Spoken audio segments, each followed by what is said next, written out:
दोस्तों नमस्कार। आपका स्वागत है अपने यूट्यूब चैनल पर। और हम लोग पढ़ रहे हैं NCERT history class 6 chapter first. Chapter first मैंने आपको कल पढ़ाया था और आज हम लोग इसके शॉर्ट से शॉर्ट नोट्स पढ़ेंगे और प्लस बनाएंगे।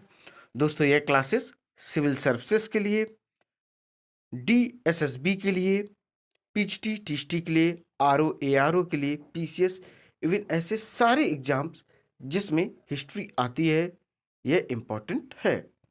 दोस्तों तो अपना टॉपिक है क्या, कब, कहाँ और कैसे। जैसा कि आप लोगों ने फर्स्ट चैप्टर पढ़ा हुआ है, तो इसके अंतर्गत हम लोग पहला पॉइंट है लोग कहाँ रहते थे। लोग कहाँ रहते थे? नर्मदा नदी, मध्य प्रदेश। कई लाख वर्ष पहले से लोग यहाँ रह रहे थे। वह कुशल संग्राहक थे। भोजन, जड़, फलों, जंगलों आदि के उत्पादों पर निर्भर जानवरों का शिकार करते थे। देखिए दोस्तों, हजारों साल पहले, लाखों वर्ष पूर्व लोग हमेशा नदियों के किनारे ही निवास करते थे। अब बात आती है कि ये नदी के किनारे क्यों निवास करते थे। देखिए, सबसे पहले दैनिक कार्य हेतु, जितने वो दिन में कार्य करते हैं, कपड़े धोना, नहाना, जो भी कार्य करना होता था, पानी की पूर्ति के लिए आराम से वो नदी से पानी का उपयोग करते थे। दूसरी बात, उसी नदी किनारे कुछ ना कुछ जंगल हुआ करते थे, उससे वो लकड़ी प्राप्त करते थे, फल लेते थे और अन्न साधन भी उसी से जुटाते थे। अपना घर भी इसी तरीके से लकड़ियों से ही वो बनाया करते थे। अन्न भोजन के लिए वो शिकार किया करते थे, जंगली जानवरों को मारकर भी खाते थे। अर्थात उस समय व्यक्ति सर्वाहारी था, अर्थात मांस भी खाता था और फल फूल सब्जियां भी खाता था।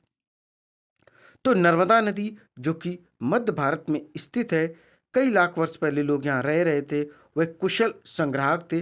कुशल संग्राहक का मतलब है कि वो अपने जरूरत की चीजों को भी सुरक्षित करते थे, इकट्ठा करके रखते थे, ताकि मौसम बेमौसम उस वस्तुओं का वह उपयोग कर सके। भोजन, फलों, जंगलों के उत्पादों पर वो निर्भर करते थे और जानवरों का भी शिकार करते थे। अब अगला है अपने पास, देखिए क्या है टॉपिक। अगला टॉपिक है उत्तर पश्चिमी सुलेमान व किरथर पहाड़ियां पाक अफगानिस्तान सीमा पर वर्तमान में है। कहाँ है? पाकिस्तान और अफगानिस्तान की सीमा पर उत्तर पश्चिम सुलेमान या किरथर पहाड़ियां भी इन्हीं को कहते हैं। इस स्थान पर 8 वर्ष पूर्व स्त्री पुरुषों ने सबसे पहले गेहूं और जौ फसलों को अपनाया अपनाया आरंभ किया था। भेड़, बकरी, गाय, बैल को पालतू बनाया और गांव में रहते थे। देखिए दोस्तों, यहाँ पर 8 वर्ष पूर्व नहीं है, 8,000 है। कितना है दोस्तों? 8,000 वर्ष पूर्व स्त्री पुरुषों ने सबसे पहले कौन सी फसलें उगाई थी? गेहूं और जौ। उन्होंने जब गेहूं जौ उगाया, फिर उन्होंने भेड़ भी पाली, बकरी भी पाली, गाय भी पाली और बैल को भी उन्होंने पालतू बनाया। और 10-15 लोग मिलकर या 100-50 लोग मिलकर छोटे छोटे गांवों का भी निर्माण किया। अर्थात वह स्थायी जीवन जीने की ओर अग्रसर होने लगे। अर्थात उनको स्थायी जीवन जीना अच्छा लगने लगा, क्योंकि उन्होंने गांव बनाए और कृषि हमेशा एक ही स्थान पर वो करने की कोशिश करते थे। घुमंतू कृषि नहीं कर रहे थे, क्योंकि गेहूं और जौ उगाने लगे थे। तो उन्होंने कोशिश की कि अगर इस फसल को उगा रहे हैं तो यहीं पर निवास करने या निवास बनाने की कोशिश करें। और इसी दौरान उन्होंने विभिन्न प्रकार के जानवर भी पाले थे। अगला टॉपिक है उत्तर पूर्व में गारो तथा मध्य भारत में विंध्य पहाड़ियाँ। हम सभी लोग जानते हैं जो गारो खासी जयंतिया पहाड़ियाँ हैं वह मेघालय में है। कहाँ पर है दोस्तों? मेघालय, जिसकी राजधानी शिलोंग है। यह बांग्लादेश से भी सीमा लगाता है। तो दोस्तों आपको बता दें, गारो असम, विंध्य पहाड़ियाँ अर्थात देखिए, गारो खासी जयंतिया कहाँ है? असम में है और मेघालय में भी हैं। दोनों जगह सीमा बनाती हैं। गारो असम विंध्य पहाड़ियाँ मध्य प्रदेश पर कृषि का विकास हुआ। सर्वप्रथम चावल विंध्य के उत्तर में उपजाया गया था। देखिए, जो स्पेशली गारो पहाड़ियाँ हैं वह असम में है। गारो खासी जयंतियाँ अगर पूछी जाएं तो मेघालय में है। मेघालय में एक ऐसा स्थान भी है, चेरापूंजी या मासिन राम, जहाँ पर सबसे अधिक वर्षा रिकॉर्ड की गई है। और विंध्य पहाड़ियाँ जो कि मध्य प्रदेश में स्थित हैं, यहीं पर सबसे पहले कृषि का विकास हुआ था। कहाँ पर हुआ था? गारो खासी या गारो असम गारो पहाड़ियों में और विंध्य पहाड़ियों में। और किस फसल को या किस सबसे पहले फसल को उगाया गया था? स्पेशली चावल को। चावल को विंध्य के उत्तर में उपजाया गया था। अब आगे बढ़ते हैं। अगला अपने पास है सिंध व सहायक नदी। देखिए, सिंध की, जिसे आजकल हम लोग सिंधु नदी के नाम से जानते हैं, ये 4700 वर्ष पूर्व आरंभिक नगर फल फूले गंगा व तटवर्ती इलाके में 2500 वर्ष पूर्व नगरों का विकास हुआ है। आप सभी लोगों ने सिंधु घाटी सभ्यता के बारे में सुना होगा, हड़प्पा सभ्यता के बारे में सुना होगा। पूरे की पूरे नगर खोजकर निकाले गए हैं। तो ये सब उसी से रिलेटेड हैं दोस्तों। और सिंधु नदी की बात करें तो सिंधु नदी की 5 सहायक नदियां भी हैं और सिंधु नदी की जो लंबाई है वह 2800 किलोमीटर है, 2800 किलोमीटर है। गंगा व सोन नदी, गंगा के दक्षिण में प्राचीन काल में मगध की स्थापना। देखिए, गंगा व सोन नदी, देखिए गंगा के दक्षिण में प्राचीन काल में मगध की स्थापना हुई थी। जिसकी स्थापना किसने की थी दोस्तों? ये चीज आपको बताना है। बट जो यहाँ के सबसे प्रसिद्ध और सबसे बेहतरीन राजा रहे हैं वह चंद्रगुप्त मौर्य रहे हैं। मगध के सबसे बेहतरीन राजा कौन रहे? चंद्रगुप्त मौर्य रहे हैं। इन्होंने इसकी स्थापना की थी और इनके बेटे बिंदुसार और बिंदुसार के बेटे अशोका दी ग्रेट अर्थात अशोक मौर्य भी रहे हैं, जो बहुत अधिक फेमस रहे हैं। और इनका एक युद्ध बहुत फेमस रहा है अशोक जी का, वह रहा है कलिंग का युद्ध। इसके बाद इन्होंने बौद्ध धर्म को धारण किया था। अब देखेंगे देश का नाम। अपने देश का नाम क्या है? भारत है, हिंदुस्तान है और इंडिया है। तो ये नाम कैसे आया उभर कर सामने, ये बात समझने का टाइम आ गया। देखिए, इंडिया शब्द इंडस से निकला है। जो India, east west, India is the west. India जो शब्द है वह इंडस से निकला है, जिसे संस्कृत में सिंधु कहा जाता है। ईरान और यूनान वासियों ने सिंधु को हिंडोस अथवा इंडोस कहा और इस नदी के पूर्व के भूमि प्रदेश को इंडिया कहा। बाय चांस अगर कभी पूछा जाए कि जो इंडिया है यह शब्द किस देश के लोगों ने सबसे पहले इंडिया शब्द लिया था या इंडिया शब्द का उपयोग किया था, वह थे ईरान और यूनान के लोग। कहाँ के थे? ईरान और यूनान के लोग थे। इन्होंने ही क्या कहा था? जो सिंधु नदी के पूर्व में स्थित भूमि थी उसको इन्होंने इंडिया कहा, जो आज का दोस्तों भारत है। क्या है? भारत है, जो कि उत्तर में जम्मू कश्मीर से, दक्षिण में कन्याकुमारी, पूर्व में अरुणाचल प्रदेश, पश्चिम में गुजरात तक फैला हुआ है अपना भारत। तो दोस्तों, भारत का नाम प्रयोग उत्तर पश्चिम में रहने वाले लोगों के एक समूह के लिए किया जाता था। इसका वर्णन ऋग्वेद में भी मिलता है। सबसे पुराना वेद कौन सा है? ऋग्वेद है। और ऋग्वेद में भी इसकी चर्चा है कि किस तरीके से ईरान और यूनान के लोगों ने सिंधु नदी के पूर्व में बसने वाले भूमि के प्रदेश को इंडिया कहा था। अब आगे बढ़ते हैं डियर स्टूडेंट्स। अब अपने बारे में है, अब देख पढ़ते हैं दोस्तों क्या है, अतीत के बारे में कैसे जानें। सबसे पहले दोस्तों आप लोग ये समझें कि अतीत होता क्या है। जो वक्त गुजर जाता है उसकी जो घटनाएं होती हैं वो अतीत के अंतर्गत आती। सीधी बात आप समझें, जो समय गुजर गया वह अतीत होता है। पांडुलिपि ये पुस्तकें हाथ से लिखी होती थी, ताड़ के पत्तों व भुर्ज पेड़ का छाल से निर्मित। ये भोजपत्र पर लिखी जाती थी। देखिए, पहले कोई प्रिंटिंग मशीन थी नहीं, कागज का कुछ हुआ नहीं था उदय कि कागज बनने लगा हो। कागज बनना सबसे पहले कहाँ स्टार्ट हुआ था? चीन में हुआ था। जब उस दौरान दोस्तों कागज नहीं था, उस समय ताड़ के पत्तों या भुर्ज पेड़ की छाल से निर्मित एक स्लेट जैसी या कागज जैसी आकृति बनाई जाती थी, उस पे हाथों से लिखा जाता था। हाथों से इसलिए लिखा जाता था क्योंकि दोस्तों उस समय किसी भी प्रकार की कोई मशीन नहीं थी, न पेन था न पेंसिल थी। इसलिए वो अपने प्राकृतिक रूप से पेन या पेंसिल का निर्माण करते थे और हाथों से पांडुलिपि लिखते थे।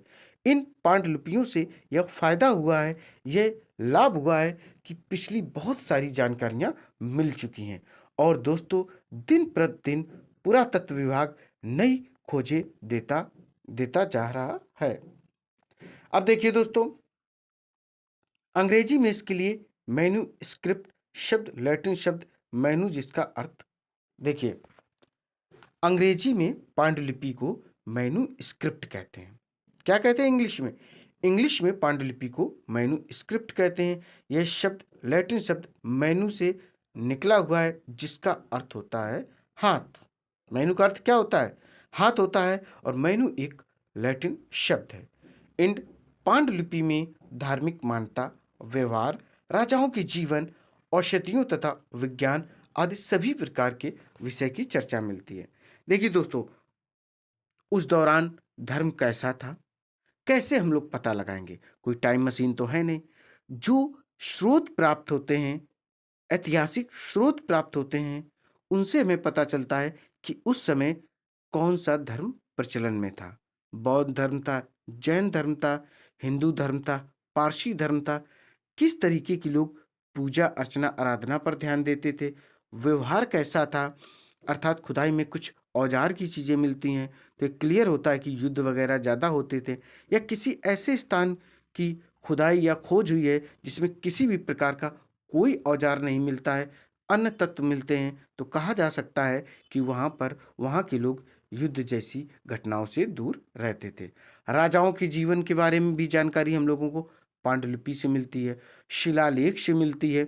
इन्हीं सब चीज़ों से राजाओं के जीवन के बारे में जानकारी मिलती है। राजा स्पेशली क्या करते थे डियर स्टूडेंट्स?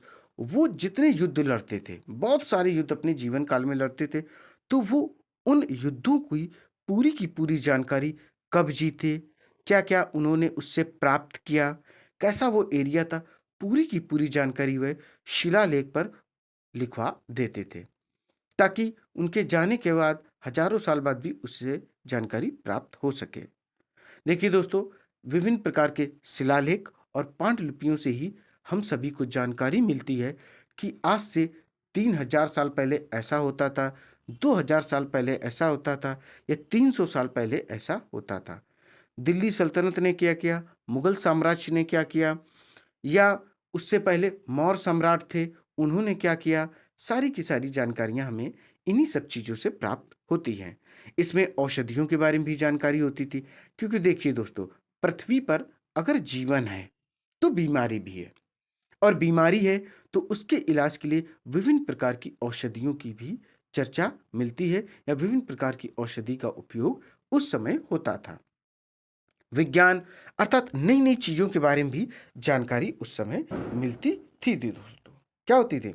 विज्ञान के बारे में। विज्ञान हमेशा क्या है, धार्मिकता को आपस में जोड़ने का प्रयास करता है। जैसे पीपल की पूजा की जाती है, तो पीपल की पूजा करने का कॉन्सेप्ट यही है। पीपल एक ऐसा वृक्ष होता है जो 24 घंटे ऑक्सीजन देता है। पीपल क्या होता है? पीपल एक ऐसा वृक्ष है जो 24 घंटे ऑक्सीजन देता है। तो जो विभिन्न प्रकार के पांडुलिपि मिली हैं, उनमें धार्मिक मान्यता, व्यवहार, राजाओं के जीवन, औषधियों तथा विज्ञान आदि सभी प्रकार के विषय की चर्चा मिलती है। अब देखिए दोस्तों, ये संस्कृत, प्राकृत व तमिल भाषा में लिखे हैं। देखिए, किस किस भाषा में पांडुलिपि मिली है, इंपॉर्टेंट बात यह है। संस्कृत, प्राकृतक, तमिल भाषा में लिखे हैं। प्राकृत आम लोगों की भाषा थी, अर्थात वो अपनी भाषा बनाकर बोलते थे। वो एक नेचुरल लैंग्वेज का उपयोग करते थे, ऐसी भाषा का उपयोग करते थे जिससे वो आसानी से एक दूसरे की बात को समझ सकें। हो सकता है वो भाषा किसी साउंड के रूप में हो, लेकिन वो जिस भी रूप में होती थी भाषा, उन्होंने उस भाषा को लिखित रूप में भी वर्णित किया है। अपने विचारों को, अपनी जीवन शैली को, या राजाओं की जीवन शैली को, या धार्मिक मान्यताओं को उन्होंने अपनी भाषा में लिखा है। तभी तो हम लोग समझ पाए हैं कि यह उनकी प्राकृतिक भाषा थी, एक नेचुरल लैंग्वेज थी। अर्थात जो पांडुलिपि है वह संस्कृत भाषा, प्राकृतिक भाषा और तमिल भाषा में प्राप्त हुए हैं। अब बात करेंगे अभिलेख की। अतीत के बारे में जानने का एक और महत्वपूर्ण स्रोत है अभिलेख। ये कठोर सतह पर उत्कीर्ण किए जाते थे। कठोर सतह का मतलब है डियर स्टूडेंट्स, पत्थरों पर। अभी भी आप लोगों ने देखा होगा बहुत सारे लोग ऐसे होते हैं जो घर के बाहर नेम प्लेट लगवाते हैं पत्थर की। तो उस पत्थर पर कुरेद कर वो जानकारी लिखी जाती, उस व्यक्ति का नाम पता लिखा जाता है। इसी तरीके से जब इस भारत राज्य में या भारत देश में या पूरे वर्ल्ड पर जिन राजाओं ने उस समय शासन किया था, उन्होंने अपने बारे में, अपने जीवन के बारे में, अपने युद्धों के बारे में उन्होंने शिलालेख पर विभिन्न प्रकार की जानकारियों को लिखवाया था, जो हजारों साल के बाद दोस्तों प्राप्त होती है, फिर उसे पढ़ने की कोशिश भी की जाती है। अब आगे बढ़ते हैं दोस्तों। अब बात करेंगे हम लोग पुरातत्वविद। देखिए, पुरातत्वविद की बात करें तो वे व्यक्ति जो अतीत में बनी वस्तुओं का अध्ययन करते हैं या अध्याय करते हैं। पुरातत्वविद वो व्यक्ति होते हैं जो पुरानी चीजों के बारे में स्टडी करते हैं और इंफॉर्मेशन कलेक्ट करके वो हम सभी लोगों तक पहुंचाते हैं। पहुंचाते कैसे? विभिन्न किताबों के माध्यम से, न्यूज़ चैनल के माध्यम से, अर्थात इंटरनेट के माध्यम से, या अन्य साधन भी हो सकते हैं। स्पेशली अगर देखें तो सिर्फ और सिर्फ कम्युनिकेशन माध्यम से, अर्थात टीवी के माध्यम से, इंटरनेट माध्यम से, सेल फोन के माध्यम से। जैसा कि आपको छोटा सा एग्जांपल दें, हम सभी लोग स्मार्टफोन यूज करते हैं। तो स्मार्टफोन में क्या होता है, एक गूगल साइट होती है। आप सर्च करते हैं कि मौर्य साम्राज्य कैसा था या मेसोपोटामिया की संस्कृति कैसी थी, फटाफट गूगल में आपको मिल जाता है कि जो सबसे पहला विश्व युद्ध हुआ था, जिसकी टाइमिंग 1914 से 1919 तक है, उसकी पूरी जानकारी चाहिए आपको, फटाफट गूगल में यह जानकारी प्राप्त होती है। तो पुरातत्वविद कौन होते हैं? जो अतीत में बनी वस्तुओं का अध्ययन करते हैं, जैसे पत्थर व ईंट से बनी इमारतें, अवशेष, चित्र, मूर्तियां इत्यादि। यही पुरातत्वविद हैं जिन्होंने हड़प्पा सभ्यता, सिंधु सभ्यता या और विभिन्न प्रकार की सभ्यता इन्होंने खोज कर दी है। जैसे विभिन्न स्थल आपने सुने होंगे, लोथल के बारे में सुना होगा, कालीबंगा के बारे में सुना होगा। तो ये सब चीजें किन्होंने खोज कर दी? पुरातत्वविद ने। फिर इन्होंने इसके बारे में स्टडी की, ये कैसा होगा उस समय, आज कैसा इसका सेंस निकल रहा। कुछ इन्होंने शब्दों को जोड़ा, कुछ चित्रों को जोड़ा, फिर उसके सेंस से इन्होंने एक सकारात्मक अर्थ को निकालकर समाज के सामने इसको प्रस्तुत किया।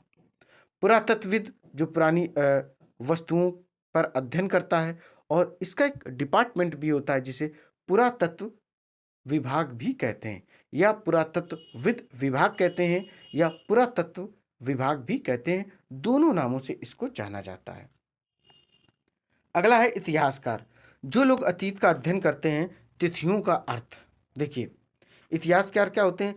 डेट के साथ बताएं कि इस डेट में इसका युद्ध हुआ था, इस डेट में यह संस्कृति खोजी गई थी, ये जो सभ्यता खोजी गई है इतने हजार वर्ष पूर्व है। ये सब इतिहासकार होते हैं। इन्हें बहुत अच्छा इस फील्ड में नॉलेज होता है और बहुत अच्छी अच्छी इंफॉर्मेशन अवेलेबल करवाते हैं।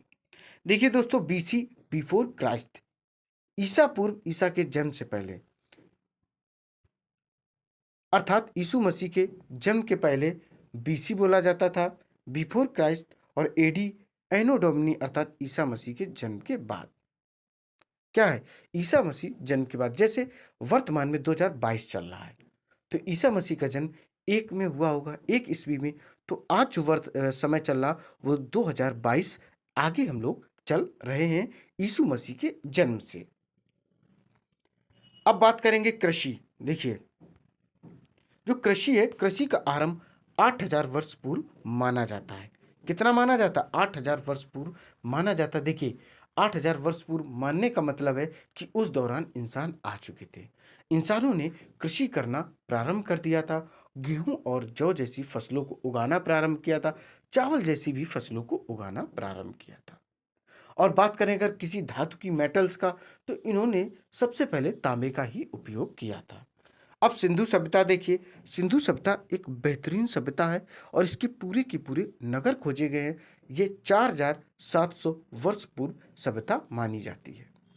आज भी दोस्तों देखिए, सिंधु सभ्यता हो, मोहनजोदड़ो हो या हड़प्पा हो, सारी की सारी सभ्यता एक दूसरे से संबंध रखती हैं और ये बहुत बड़े लेवल की सभ्यताएं हैं। इनके पूरे के पूरे नगर, पूरी की पूरी संस्कृति खोजी गई है। किस तरीके से लोग व्यापार करते थे, किस तरीके से जीवन यापन करते थे, सारी की सारी जानकारी इन सभ्यताओं से प्राप्त होती है। देखिए, गंगा घाटी के नगर मगध 2500 वर्ष पूर्व माने जाते हैं। अर्थात मगध में सबसे ज्यादा राज्य किसने किया है? चंद्रगुप्त मौर्य ने तो स्थापना की, फिर बिंदुसार ने, फिर बिंदुसार का बेटा जो कि अशोक के नाम से बहुत अधिक फेमस है। देखिए दोस्तों, ये नोट्स रहे, आइए फिर से फटाफट एक बार रिवाइज आपको करवा देते हैं यहाँ से। देखिए, लोग कहाँ रहते थे? नर्मदा, जो कि मध्य प्रदेश में है या मध्य भारत में स्थित है। कई लाख वर्ष पहले लोग यहाँ रह रहे थे। वे कुशल संग्राहक थे। भोजन, जड़, फलों, जंगलों के उत्पादों पर वह निर्भर थे और जानवरों का भी शिकार करते थे। उत्तर पश्चिम सुलेमान व कृथर पहाड़ियाँ पाकिस्तान अफगानिस्तान की सीमा पर हैं। इस स्थान पर 8,000 वर्ष पूर्व है स्त्री पुरुषों ने सबसे पहले गेहूं और जौ फसलों को अपनाया या आरंभ किया था। ध्यान रखिएगा, यहाँ पर 8,000 वर्ष पूर्व है। बकरी, गाय, बैल को भी इन्होंने पालतू बनाया, भेड़ भी पाली थी। उत्तर पूर्व में गारो तथा मध्य भारत में विंध्य पहाड़ियाँ, गारो असम, विंध्य पहाड़ियाँ मध्य प्रदेश, यहाँ पर कृषि का विकास हुआ। सर्वप्रथम चावल विंध्य के उत्तर में उपजाया गया था। सिंध व सहायक नदी 4,700 वर्ष पूर्व आरंभिक नगर फल फूले। गंगा व तटवर्ती इलाके में 2,500 वर्ष पूर्व नगरों का विकास हुआ था। जितने लोग निवास करते थे वो कोशिश करते थे कि नदियों के किनारे ही जीवन यापन किया जाए, वहीं पर निवास स्थान बनाया जाए। गंगा व सोन नदी, गंगा के दक्षिण में प्राचीन काल में मगध की स्थापना हुई थी। देश का नाम इंडिया शब्द इंडस से निकला है, जिसे संस्कृत में सिंधु कहा जाता है। ईरान और यूनान वासियों ने सिंधु को हिंडोस अथवा इंडोस कहा और इस नदी के पूर्व के भूमि प्रदेश को उन्होंने इंडिया कहा। भारत का नाम प्रयोग उत्तर पश्चिम में रहने वाले लोगों के एक समूह के लिए किया जाता था। इसका वर्णन ऋग्वेद में भी मिलता है, जो कि सबसे पुराना वेद भी है। अतीत के बारे में कैसे जाने? पांडुलिपि, ये पुस्तकें हाथ से लिखी होती थी, ताड़ के पत्तों व भुर्च पेड़ का छाल से निर्मित। अर्थात देखिए, पांडुलिपि ताड़ के पत्तों से या भुर्च पेड़ की छाल से निर्मित होती थी। यह भोज पत्र पर लिखी जाती थी। अंग्रेजी के लिए इसके लिए मैन्युस्क्रिप्ट शब्द, लैटिन शब्द मैनु, जिसका अर्थ हाथ होता है, हैंड होता है। इन पांडुलिपियों में धार्मिक मान्यता और व्यवहार, राजाओं के जीवन, औषधियों तथा विज्ञान आदि सभी प्रकार के विषय की चर्चा मिलती है। यह संस्कृत, प्राकृत व तमिल भाषा में लिखे हैं। प्राकृतिक आम लोगों की भाषा थी। अभिलेख, अतीत के बारे में जानने का एक और महत्वपूर्ण स्रोत अभिलेख है। ये कठोर सतह पर उत्कीर्ण किए जाते थे, अर्थात कुरेद कर लिखे जाते थे। पुरातत्वविद वे व्यक्ति जो अतीत में बनी वस्तुओं का अध्ययन या अध्याय करते थे या स्टडी करते थे, जैसे पत्थर व ईंट से बनी इमारतें, अवशेष, चित्र, मूर्तियां इत्यादि। इतिहासकार जो लोग अतीत का अध्ययन करते थे, तिथियों के साथ, या तिथियों का अर्थ होता है जैसे बीसी, ईसा पूर्व के जन्म से पहले, एडी ईसा मसीह के जन्म के बाद। कृषि का आरंभ 8,000 वर्ष पूर्व हुआ था। सिंधु सभ्यता के प्रथम नगर जो है वह 4,700 वर्ष पूर्व, गंगा घाटी के नगर जो कि मगध स्पेशली वह 2,500 वर्ष पूर्व स्थापित हुआ था। तो ये जानकारी हम लोगों को मिलती है। और इनकी एज कैसे पता करते हैं? कार्बन 14 से इनकी एज पता की जाती है। दोस्तों, ये क्लास यहीं पर कंप्लीट होती है। उम्मीद है ये शॉर्ट नोट्स की क्लास आपको बेहद पसंद आई होगी। ये दोस्तों बहुत अधिक इम्पॉर्टेंट है आपके लिए। इसे बहुत अच्छे से पढ़ें और अपने सपने साकार करें। और मेरे यूट्यूब चैनल को फटाफट लाइक करें, शेयर करें। दोस्तों, जय हिंद, जय भारत।